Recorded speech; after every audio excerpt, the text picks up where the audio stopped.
Thank you very much, and welcome to this special broadcast of the University of Mpumalanga Debate Society, called the program The Clash of Ideas. And today we are joined by Mr. Takunda Matatu.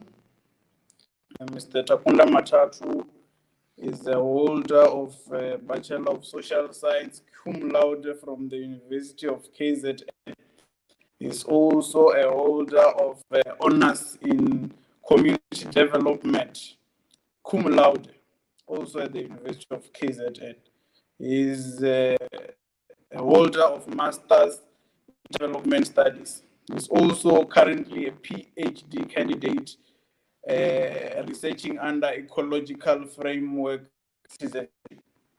And I also, on your picture, I have Sipo Mupuri. Sipo is the deputy chairperson of the University Society. He's finally a student in development studies, majoring in economics. He's also a first year member. He's a political and social analyst.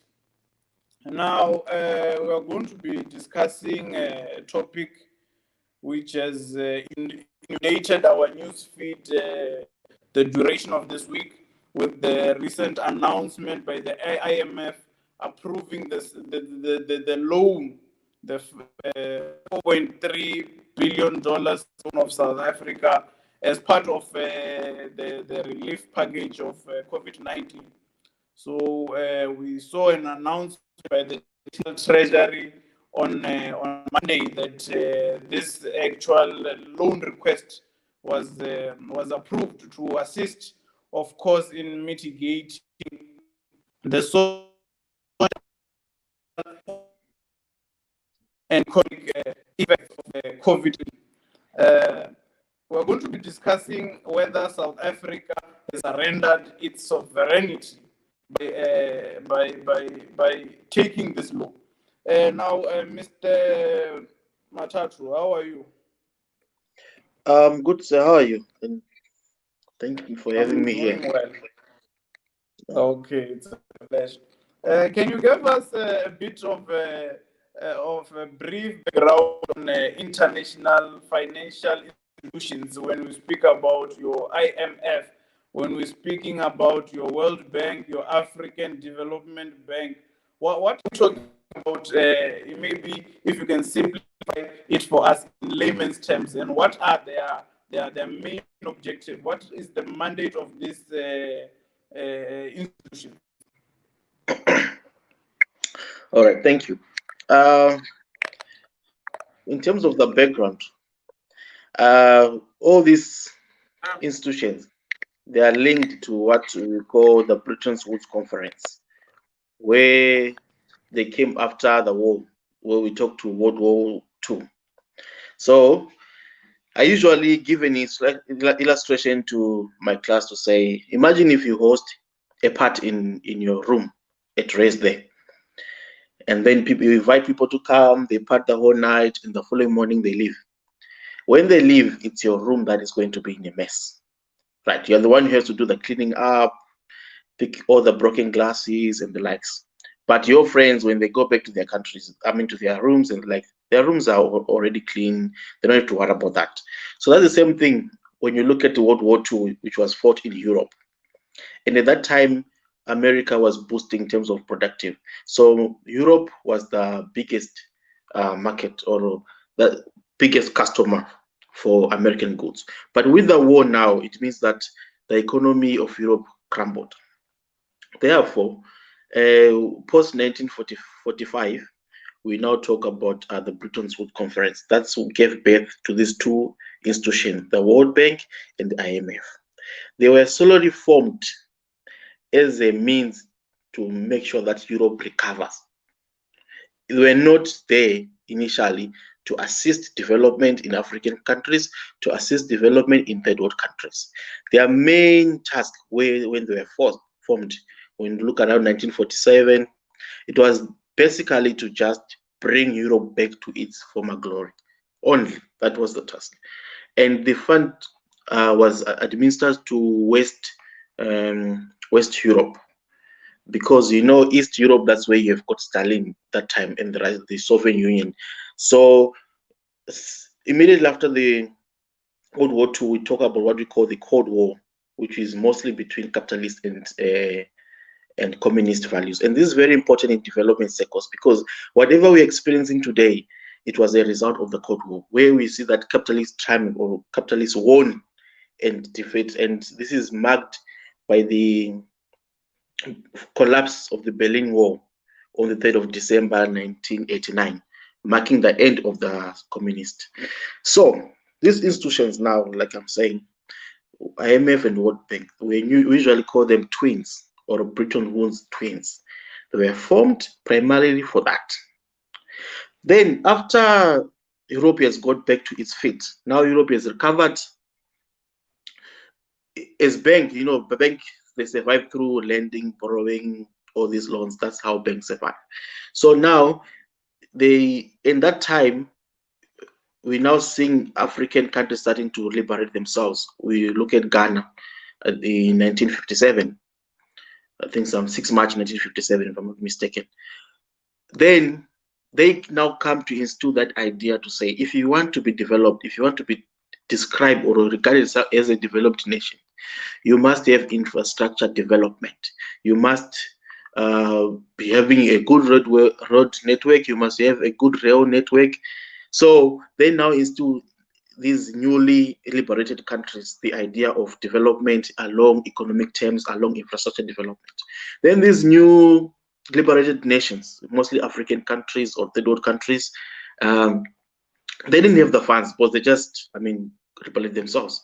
Then the IMF and World Bank was there. They say, we'll give you the funds. In that period, we term it what we call the the period where there is a lot of projects that were coming in. So it's sort of like sell these ideas to these countries, then they took the money, right, for development infrastructure. There are main reasons why it didn't work, but ultimately around the 1980s, they are now failing to pay back the money. And then we start having what you call SAPs, but it's a discussion for another time. So basically, these institutions, World Bank is mostly its main objective to reduce poverty, as I say, by offering assistance, whether it be long or short term, to its members. Then the IMF, on the other hand, it's an organization which has got about 189 member states. And it also says that on its website that it's fostering global monetary cooperation. It tried to instill issues of stability, economic stability in the global arena. Right? They say they want to promote, or they seek to promote, sustainable economic growth and to alleviate poverty, especially in the third world countries. But what's more interesting about these two institutions that their headquarters are all based in Washington, D.C., which means they are more like Trojan horses for capitalist values. Like, remember, I pointed that the Cold War is very significant because it was the issue of trying to spread capitalist values. So we know what the nature of the capitalist value is, right? That's the IMF and World Bank. Now, moving to the African Development Bank, the one that you mentioned. African Development Bank has got that member states of about 54 countries, the African countries. Then, in addition, there are other non-African countries. So it adds up to 80 member states that fall under the African Development Bank. It also says that it's there to foster development in a sustainable way. It wants to encourage investments. It wants to also encourage issues of entrepreneurship development in Africa. Yeah, its main focus is on African development when you talk about the African Bank. But my worry is, which I would like to challenge the viewers, is that if you look at its annual general meeting for 2018, you see that it was held in Korea. So already we see that the African Development Bank, when it's have annual meeting, then how can they now go and have annual meeting in another continent when we're saying that the focus is here on Africa? So that's another interesting point to deliberate on at some point. But yeah, that is the basic background between these three institutions. Thank you.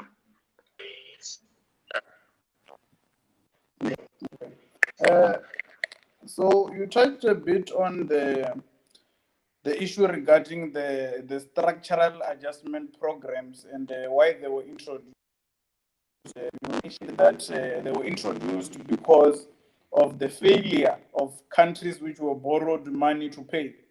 Can you quickly maybe take us through this programs to say what do they entail? And we have been informed that there's a rapid financing instrument which any other loan you would take is emergency funding from the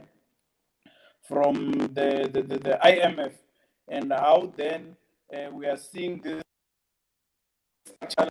programs come into play. Are they still fulfilling the mandate of the IMF, which is to alleviate poverty, among others? All right, thank you. I think they have some glitches in the connection, but I think from what I gathered is that when you talk about the SAPs, which is the structural adjustment programs, which were mostly administered to the third world countries.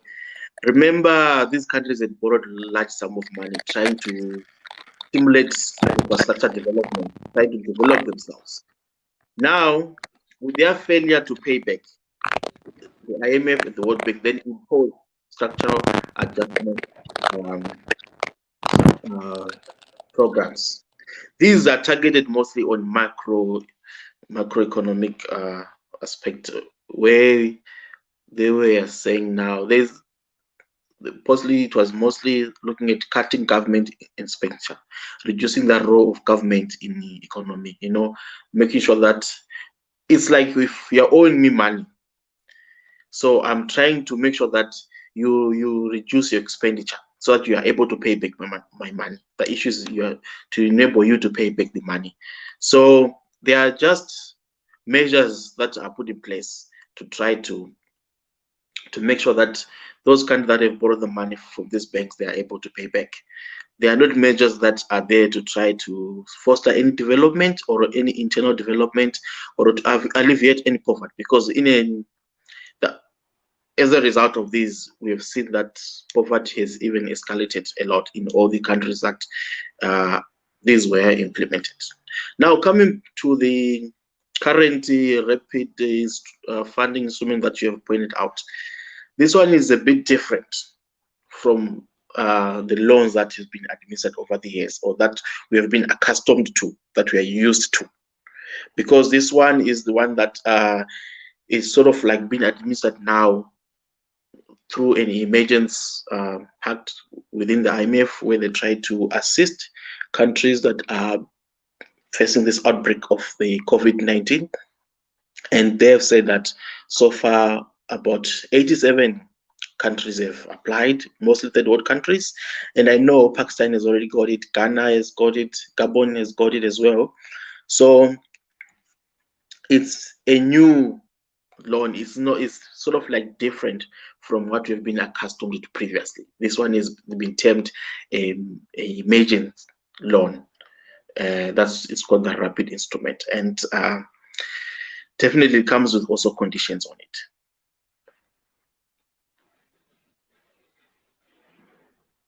Oh, okay. Many people have argued that by these loans, the country or people within the political arena, of course, based in with the from the experiences on the that when the country goes to IMF, it's actually surrendering or giving up its sovereignty. Can maybe dwell on in the field of development studies, what is meant by a country's sovereignty, that now when it's taking loans from financing institutions, they are actually surrendering their sovereignty? Okay. First, let me say you cannot lose or you cannot surrender something that you don't have. For you to be able to do something or to surrender something, it means you must be holding it, it must be within you. So if you don't have it, there's no way you can lose it because you already don't have it. In that sense, I'm simply saying that third world countries, African countries, when you talk about economic sovereignty, because that's what matters most. So it's just like any illusion. It's an illusion simply because, yes, there is that frame that there is a sovereignty within African countries. They're independent to make their own rules, but you find that whatever they decide on, whether it be policy that influence domestic or international sphere, they are determined to work within a framework. It's like me saying to you, you are free to make any decision that you have. But whatever decision that you will take, you must take it within this framework. Already, I've limited your freedom. I've limited your autonomy. So, in African perspective, third world perspective, there isn't much of sovereignty to talk about. It's just an illusion go. I always say, after independence, what African countries got is just two things that they managed to attain. You managed to choose your color of the flags. You managed to write the national anthem where people sing very emotional when it comes to the national anthem. But when we talk about economic sovereignty, economic empowerment, emancipation, that still remains an illusion. However, within the scope of development, when you look at sovereignty, we are saying the ability of a state to govern itself outside external influence or outside the control of external countries. So if in South African context, we say the ability of the South African government to actually govern itself within the boundaries of the South African or jurisdiction. So it's freedom from what we call external control or external freedom, which means you have the right to enact laws, policies, whether and you're not bound, you don't have to report to anyone because you have got that autonomy, you've got that freedom. But in the current setup or in the current global sphere, that is not really possible because you remember we have got globalization that's already, I mean, we are talking about a global village. We've got this fourth industrial coming in. We are all connected now. So it sort of like impacts on that sovereignty that people are on talking about, or these political sciences that are they're talking about. Because with the globalization, it leads to interconnection of these countries. And apart from IMF, World Bank, we also got what we call World Trade Organization, which is also in Washington, which sort of like becomes a watchdog among nations. So for you to behave well or to be classified as a good country, I mean, you have to dance to the tune of the Western. Huh? So for you dancing, then I don't see any sovereignty there. So it's not really a case of those who read the Bible will talk about Esau and Jacob, where Jacob, Esau approached Jacob and say, please give me that bowl of soup, and then you can take my the eldership or my birthright. In this case, it's not really much of that. And mind you, this is not the only loan that South Africa has received so far. There are others that they've received. For example, BRICS. I am aware that BRICS has sent 1 billion US, and then we've got the African Bank, African Development Bank as well, has also loaned about 5 billion rands. So it's not really a case of losing sovereignty per se.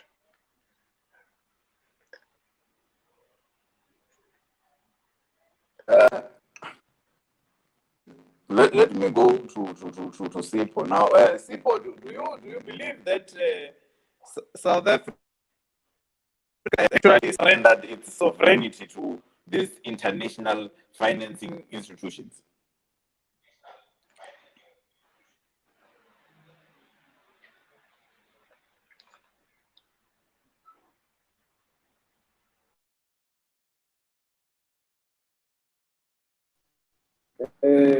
Sorry, my mic was off. My mic was off. I would say South Africa has, in some way, succumbed to the pressure of the IMF, and if not the pressure, it has surrendered its sovereignty. Reason being that it knows very well that borrowing money from the IMF specifically comes with what Mr. Matatu has said, that there are structural adjustment programs that one should abide by or should operate within. One of it being that the government should cut public services to its people, meaning that employment will be cut and other industries within the country will no longer be subsidized as they used to be, and also will be having issues as issues that comes with the privatization of industries within the country. So now this means that the outside world will then gain control over our own country, because now those bigger institutions or bigger industries from outside will then gain control and dominate the local markets, because we know the local markets will collapse due to them not having enough subsidies, not enough, having enough public services for the government, as the structural adjustment program says that the government should cut public services and employment will be cut. So now it means that the country is going to be very, very, very poor, because also now we are in a junk status, and it surprises me, why is it that the IMF has borrowed the country money? Because how can you borrow a country that is broke money? And also it knows of the corruption that's going on in South Africa. Not that the IMF doesn't know, it knows of the political and economic sphere of the country, and the atmosphere within the country, mostly political. So it's a concern to say that the IMF has approved the loan, although that loan is an emergency loan. But with it approving the loan, it was supposed to then administer that loan or send a committee from itself to say that now we are giving you the money, but we are not giving it to your coffers, to say take this money and use it yourself so that you can see what to do. It was supposed to give this money and also administer it, to say that, isn't it, you said it's an emergency fund, you're using it for things as such as PPEs for the country not to have a higher mortality rate. Then the IMF was then supposed to be the middleman then. So if you want to buy PPEs, they'll buy it. They'll make sure that those things are bought and you account for each and every thing that you do with that money. So that now we'll have an efficient use of the money that was borrowed from the IMF, unlike what is happening or what has happened recently with the 5 billion that we don't know where it has went. It has just been blown. And it worries me now that the 70 billion that is being borrowed is going to also disappear, as now there are allegations that a piece of it has been taken now as we speak.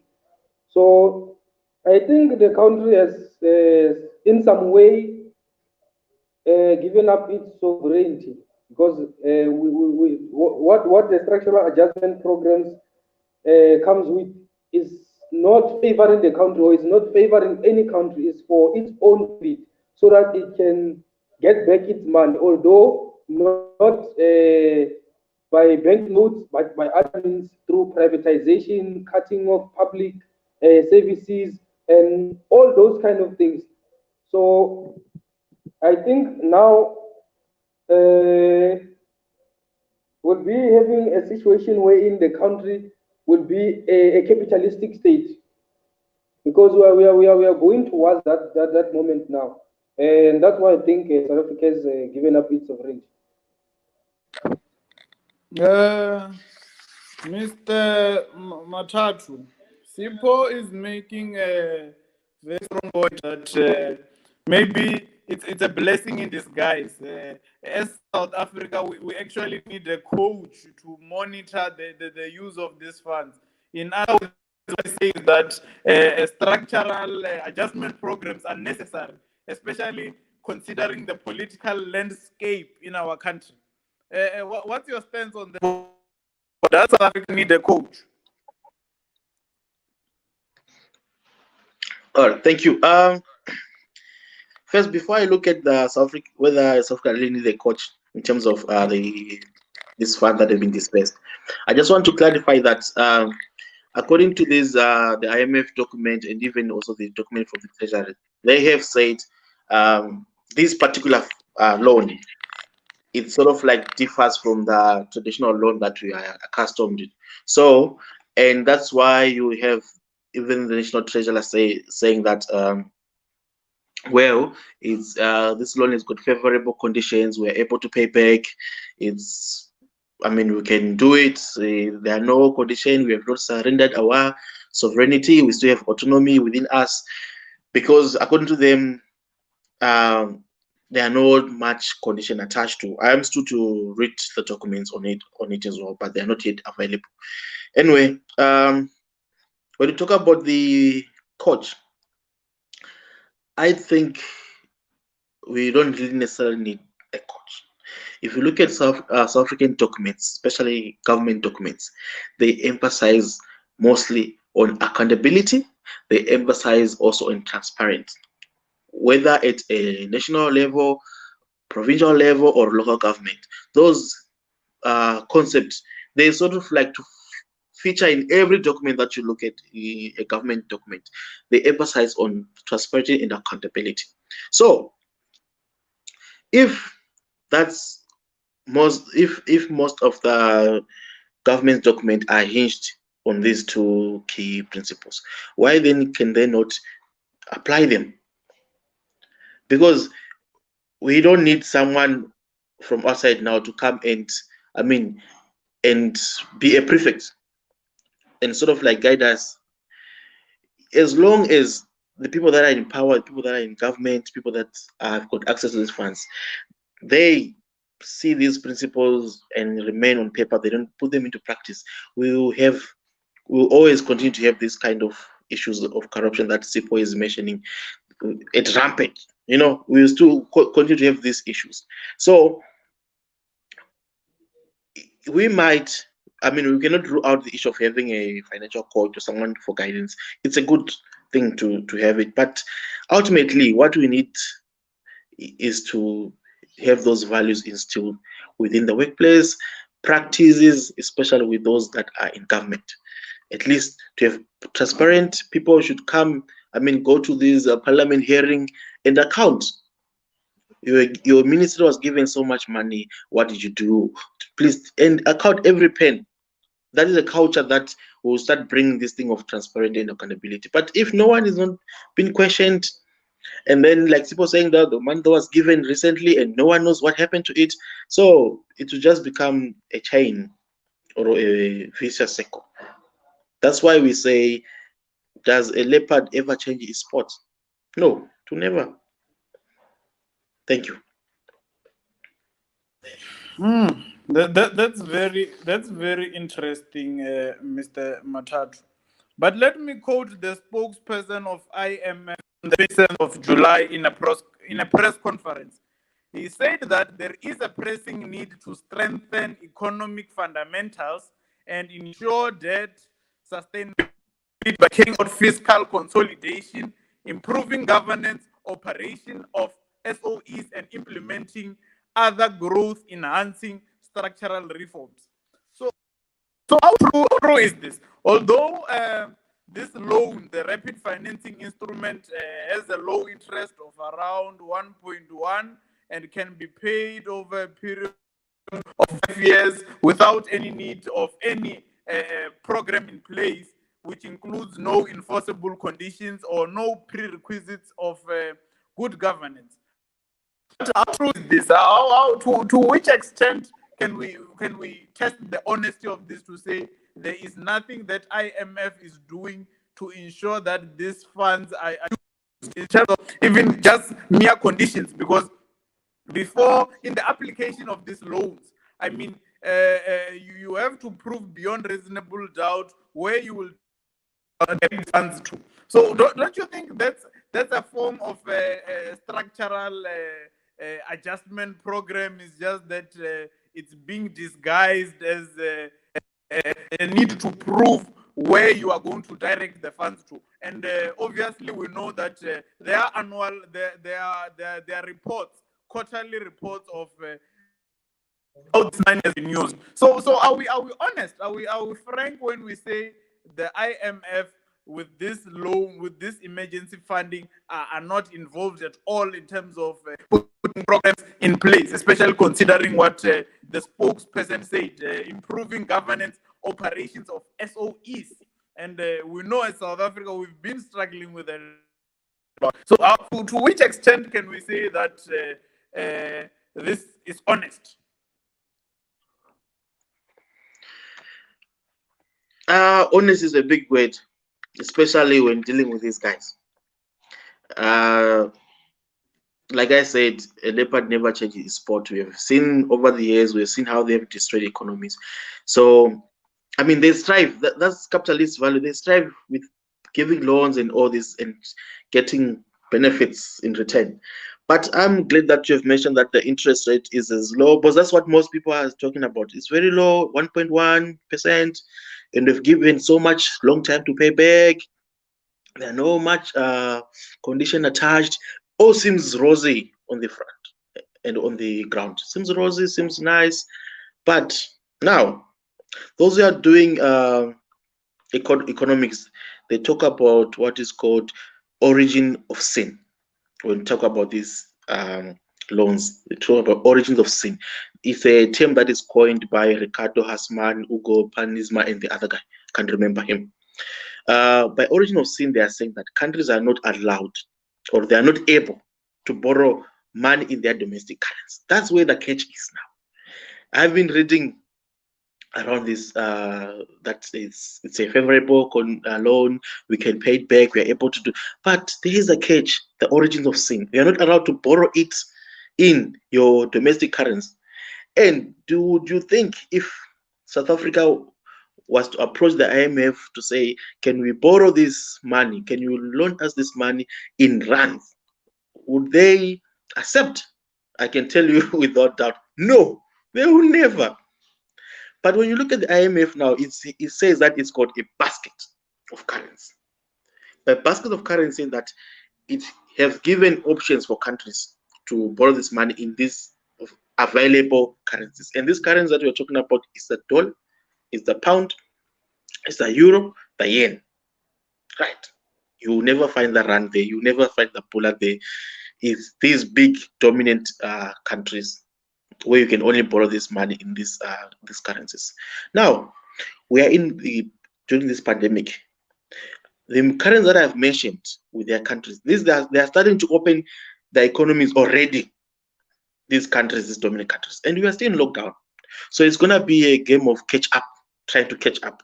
What will happen now is where South Africa will find it difficult is the issue of the rand to USA or the rand to pound or the rand to the euro, the depreciation of the value. And that's where the catch is. You forever want to pay more because your currency will always be regarded or devalued lower than the US or the pound. So if the interest rate was at 1.1%, fine, but borrowing in your local currency, then we'll say that indeed IMF wants to foster development, wants to foster these projects. Indeed, IMF wants to bring in issue of governance, transparency that you are mentioning. Indeed, IMF is looking to bring development within African nations or third world countries.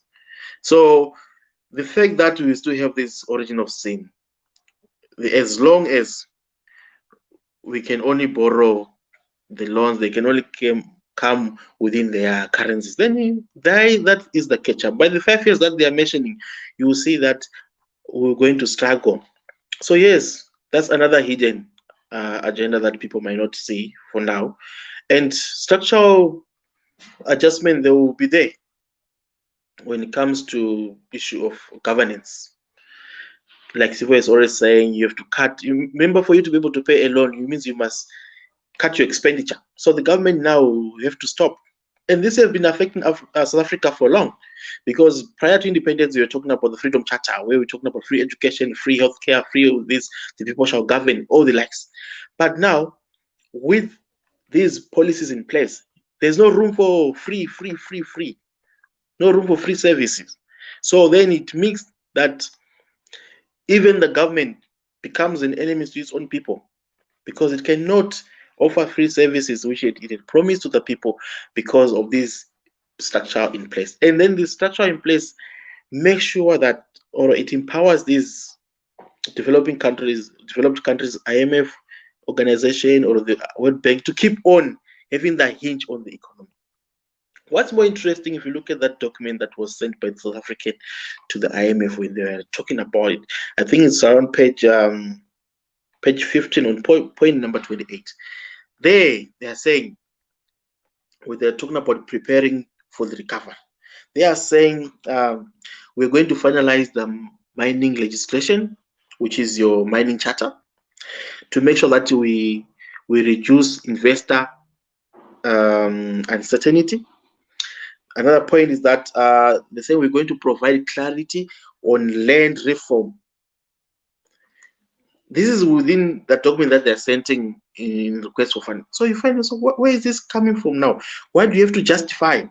They're saying that we're going to open transport, our port, our rail, everything going to open for private to boost efficiency. Exactly what people are saying, bring in issue of privatization. And they're saying that we want to increase competition within the retail industry. How do you increase the competition? You open up your market. And when you open, it means the domestic market now is going to be at mess with the foreign market competition. And ultimately, we know that the domestic market won't stand. So on paper, yes, they might look like there isn't much of conditions that have been attached to it. But if you look, especially with the mind of the origin of sin, the concept that those that are in economics, they look at when you borrow the money, you cannot borrow it in your domestic currency. So issues of inflation, issues of devaluation of the rand, they will come into play as the years progress now. Thank you. Okay, thank you very much. Now, let's go to SIPO for a bit. Now SIPO, is the IMF a considerably unreasonable negotiator, such that is the financing institution that provides large amounts of money without attaching conditions to ensure its repayment? Is it unreasonable for the IMF to, let's say, that we are going to put some conditions? Is the IMF an unreasonable negotiator? I would say the IMF is really an unreasonable negotiator, because it knows, as I've said, that South Africa is not in a good economic condition.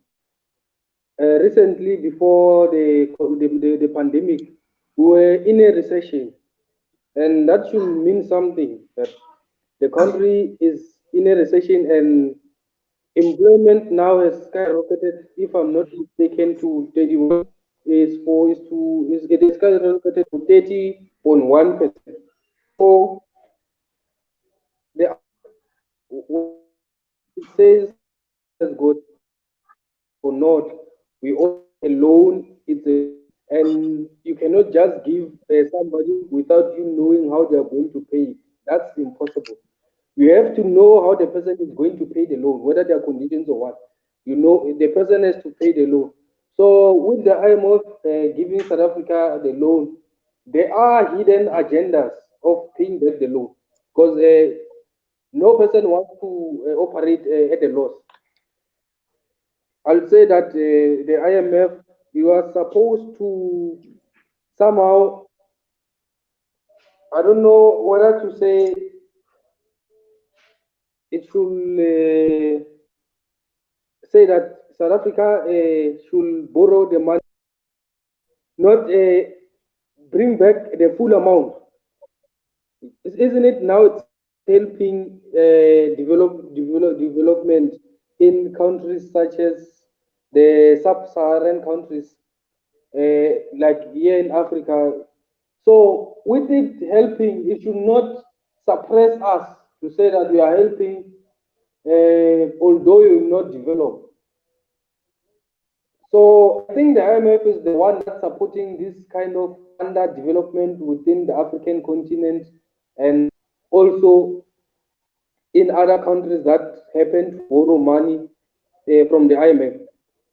Because you cannot see people who are aiming to develop are going down each and every year or every time they come to borrow from you. So that means something. You cannot say now I'm borrowing you money, but you don't have to employ your own people.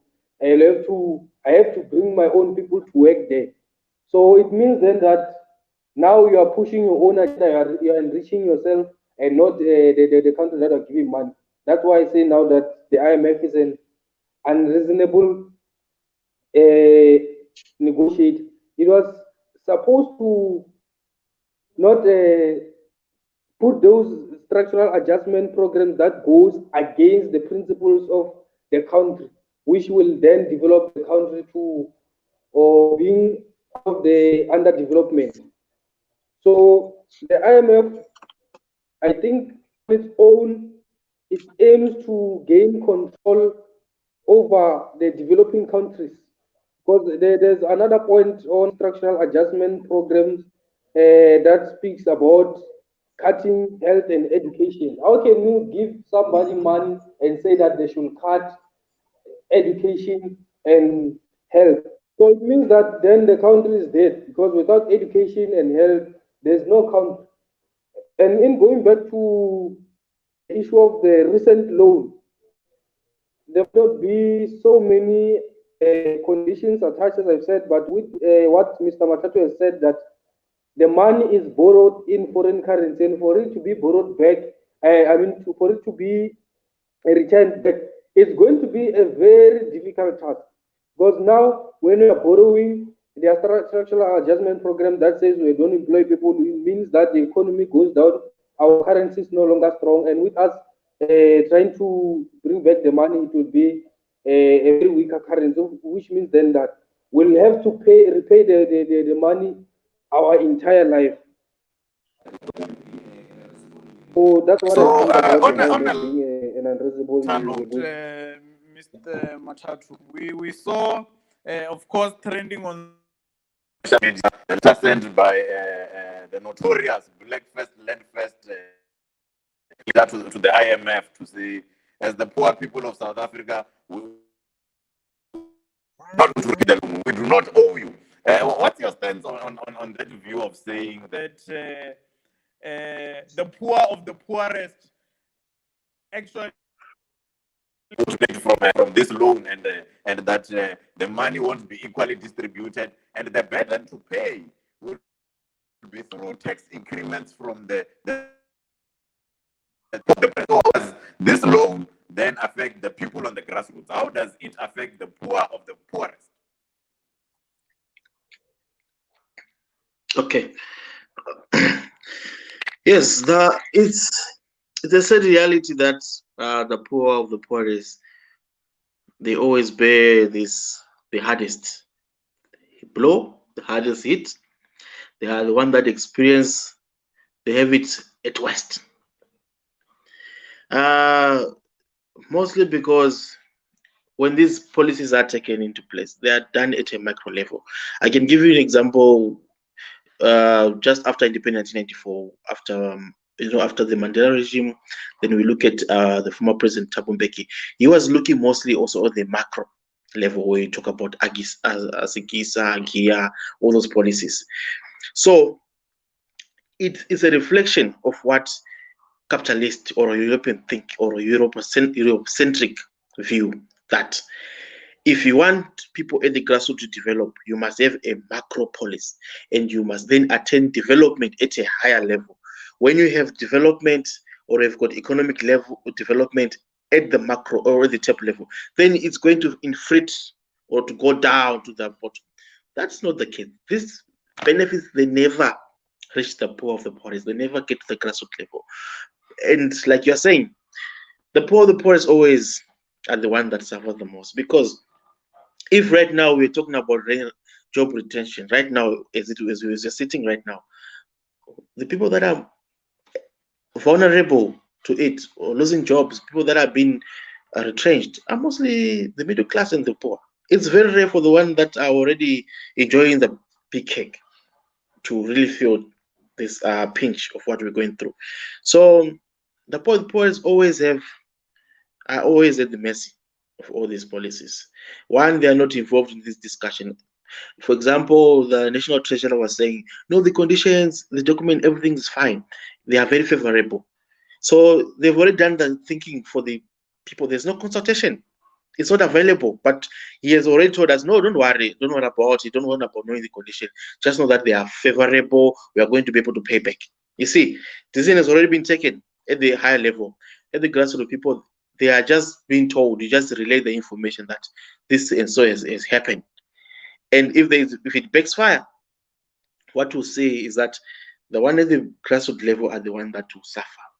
Be it health. Sifu was talking about healthcare and schooling. When the IFM is saying let's cut on education, it is remove the issue of free education or of free access to healthcare. And if people have to pay, we all know that the poor of the poorest, they're going to struggle to pay either to access health facilities or even to go for educational services. So they are always at the back. That's the challenge. And mind you, as we are saying that the interest rate so far is 1.1, the challenge is current interest rates for the banks are low because of the pandemic. But as the years progresses, as things start to normalize, remember I've already said that the big guys, they have already started opening their economy. What's going to happen that these interest rates are going to go up, the bank interest rates. So you borrow the money or given the money when the interest rates are low, but then now when you have to pay back, the interests are going to be high because the countries need to invite investors, and investors are lured by high interest rates. So when they increase these rates within their foreign currency, then it's going to be a different picture from what South African think it is given this condition of the loan. But in summing up, definitely the poorest always suffer. They are always vulnerable to all these policies. It's a sad reality.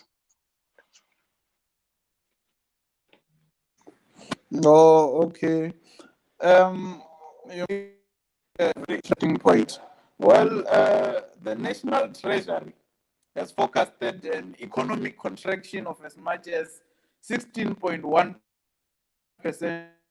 this year. The government currently expects to lose 285 billion of tax revenue as a result of the lockdown. With that, Madam Singh, you were actually speaking about that South Africa is sitting at 3.6 trillion rands. Because if we count this pandemic alone, the EU Development Bank has given South Africa 1 billion. African Development Bank has given South Africa 300 million. And the further, they will also approach the World Bank for further funding. So in terms of our own internal affairs, Mr. Machatu, what do you think accelerating our economy to higher levels? What do you think in terms of these things we have been highlighting as enlightenment programs for the IMF, as we bring them locally now to say, what is your take or what is your stance on maybe the land reform issue, the issue of higher interest rates, the issue of privatization of SOEs in order for us to. Why should we not consider those options as part of implementing other growth enhancing structural reforms in order to be able to pay the.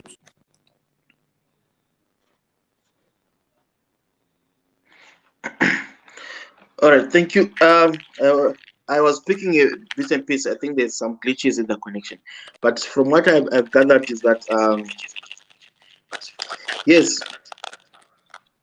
you've mentioned the issue of South Africa losing billions during this lockdown, and the same way it's losing billions, the same way that it has to generate uh, the funds or the money for the loan.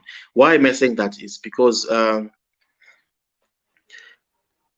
government it relies more on tax revenue, and taxes so if people are being retrenched, if people are losing jobs, it also has a negative impact on tax revenues because the government won't be able to collect that money. So it's in best interest for the government to create jobs, because as the economy grows, as people, I mean, the unemployment also rate goes down, it means that the government is now in a position to harness a or to broaden its taxing base. So it's in the best interest for the government. Now, I also want to point out in the current situation, yes, getting a loan or getting support, it's not, we're not saying ultimately it's a bad thing, no. Because we have seen the pandemic, how it has ravaged the economy, how it has put countries into position of vulnerability, right? But is the condition that comes with it, is the unfair treatment, the adjustment that always have the biggest pinch on the poor of the poorest. So now in terms of opening, like you're saying, opening our own and not having to look south or look east, in development we have a term where we say, which was mostly coined in the Latin America, where they talk about import substitution industry. You know, instead of trying to boost up local industry. Right now, I've just mentioned that South Africa is saying that they'll open up. You know, they want to increase competition within the retail industry. Now, if South Africa wants to grow internally fast, if it imposes tariffs from foreign countries to say, if you want to sell your goods in South Africa, you have to pay a tariff. If any foreign company that wants to trade or whether goods and service within South Africa, they have a certain tariff that they have to pay. Then automatically, once it does that, it would have gone against the notions or the regulation of the World Trade Organization. So it will then now go again, and when you go against the big brothers like the World Trade Organization, you're subjecting yourself to sanctions. So it also brings back now to the issue of sovereignty that we have talking in the initial stage. That this is sovereignty is a vision, because if South Africa is to impose tariffs right now, trade tariffs, and say whoever wants to, any foreign countries that wants to trade with us, goods and services, they must pay certain money before they enter, then they've violated the World Trade Organization for free trade. So they can't do it. So the fact that they cannot do it, the fact that they are regulated, it speaks to the issue of sovereignty that is what I was mentioned, that it's an illusion on paper, because they don't have that ability to impose such kind of measures. And if they impose those measures, they will be actually protecting domestic markets. But they can't, because of this World Trade Organization for Free Market. So it's a dire situation, because one of globalization, interconnectedness, and having this IMF, World Bank calling the shots, telling you what to do, what you cannot do, regulating your exchange. Ultimately, these guys are, I mean, it's capitalist values that they have, and you know the capitalist value, it's about milking profits. They milk profits. That's what they do. So most of the staff are at for their benefit. They will never be for the local. So that's the reason why I was mentioning issues of the Cold War, where we have the ideologies of the capitalists and the communists. Because on the communists, it will be a different discussion that we'll be having if we are following the communists. So it's a dire situation, and that also speaks to the issue of sovereignty that you raised earlier on. That, and I said it's an illusion that we are in sovereignty, because we are still dancing to the tune of the West. We do to please them, and any action that we take that against their will, we get a shambok in terms of sanctions. If you look at countries like Zimbabwe, Libya, there are a lot of examples where they try. Look at Burkina Faso during Thomas Sankara. He tried to do all these things. You don't go far. You get a shambok, a big one. So it's a dire situation, unfortunately. Yeah, no. It's quite interesting. Now, because for the constraints due to time, I'm seeing a very interesting comment here about maybe we need new governance. I'll start with Sipo, then Mr. Matatu, you are going to take the last bite. Do you think the liberation movement has ran out of ideas? Do you think there's a need for new government? Sipo, then Mr. Matatu, you'll take it away.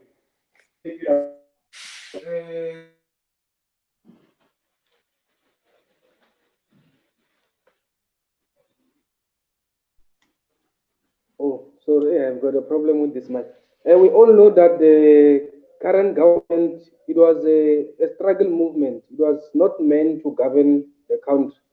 So I think what it was supposed to do after it is won the elections or after it is conquered the apartheid regime, it was supposed to then step back and allow for the youth or those that have got the power to govern the country to do so, but with them being what the directors or being the advisors of those who will be governing the country, because now they are using that as an advantage to say that they fought for freedom, and now that and now it seems like we are owing them something, because every time you criticize the movement, they'll tell you that no, we fought for you. What was this back there? And we're still bearing the brunt of the previous regime, which is something we don't need. We are living now, not in the past. So what we should now is we should look from the present going into the future, and not worry much about the past, because whether we fight or we cry or do what, will never change the past. But what you can change is the future. I think the current government now should just step back and give the youth the chance to govern themselves, because we're the ones who will be here in more years to come. So they shouldn't be ruining things for that when we come into power, or when we come into the political sphere and economical sphere, we suffer, because to speak, your grandchildren are owing money. It means then that you're very broke and your children are broke.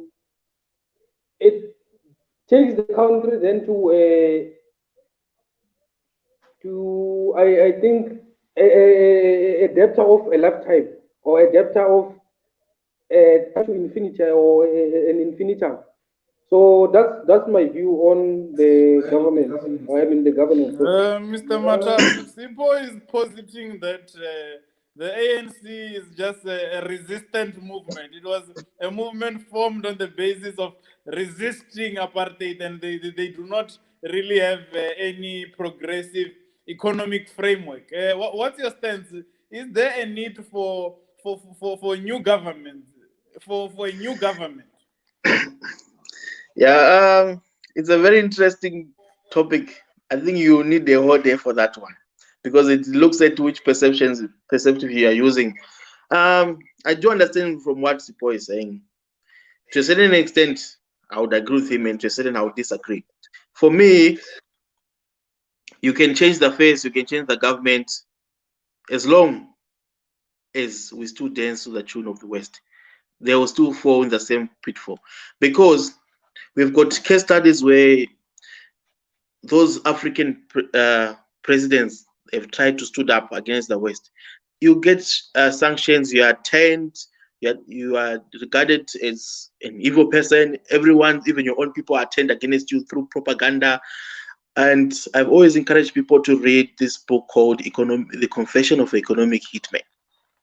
It will tell you how the West always infiltrates in these African countries. So we may change the ANC and bring another one.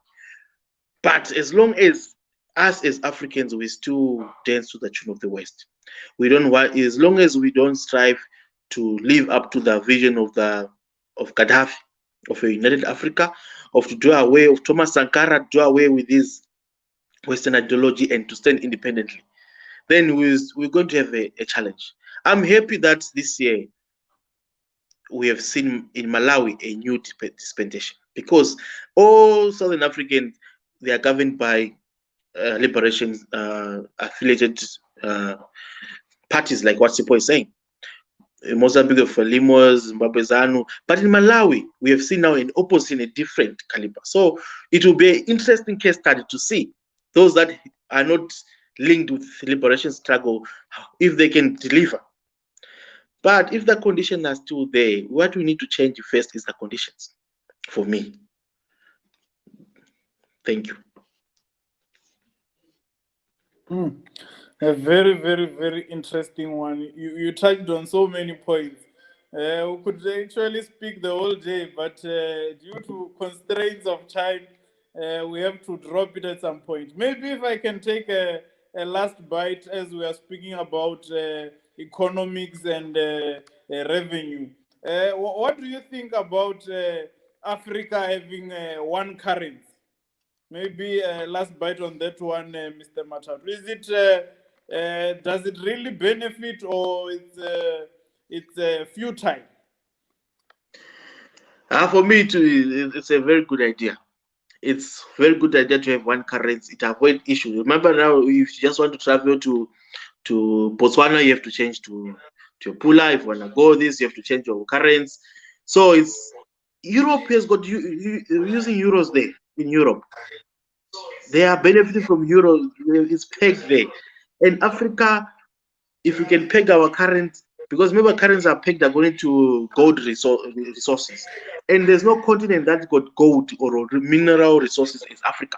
So you can imagine how strong our currency can be. But that will remain a dream, because the West will always make sure that it will never happen. They will never want to see a united Africa, never. So, but to answer you, yes, it will really benefit to us have a currency. Just know that you're leaving South Africa, you're going to Zambia. There's no need of exchange rates. There's no need, the same currency. Already South Africa is dominating Southern African region. If you go to any country in the Southern African region, its products are everywhere. ShopRite is everywhere. Shops is already running. So there's no reason why we shouldn't even adopt the rand as Southern African. But there are people that don't want to see that, because, as you know, united we stand, but divided before. That's why I've encouraged people to say, just have time, read this book called Confession of Economic Hitman. What they do when they want to change regime in countries. Thank you. I'm almost tempted to open a discussion about open borders, but I will contain myself for now. Let's keep it for another day. Thank you very much, Sipo, for your time, and Mr. Matatu for your time. Any last remarks before we close? From me, firstly, I would like to say it's very encouraging to see, you guys touching on these contemporary issues. Being occupying yourself with such issues. That's what we always, it's be benefiting, it's encouraging, it gives us joy to see young people, being concerned with issues of these political sciences, being concerned with what's happening around the country. Let's not leave these issues of development in the hands of the elder, like what Sipo is saying. These guys, most of them, they're towards their expiring dates, and we are still here for the next maybe a decade or so. So it gives us hope and joy to see you guys. I mean, doing some stuff like this, and also inviting us on these platforms to share. It's always good to share. I always say knowledge goes two ways, and we learn as I learn from you, you learn from me as well, and it's an eye open. So thank you so much to the Debate Society. I mean, keep the good work. You have not let the lockdown put you down. It's good to see you guys even during this lockdown. Thank you so much. Sipo, last bite. No speeches, please. Final closing remarks.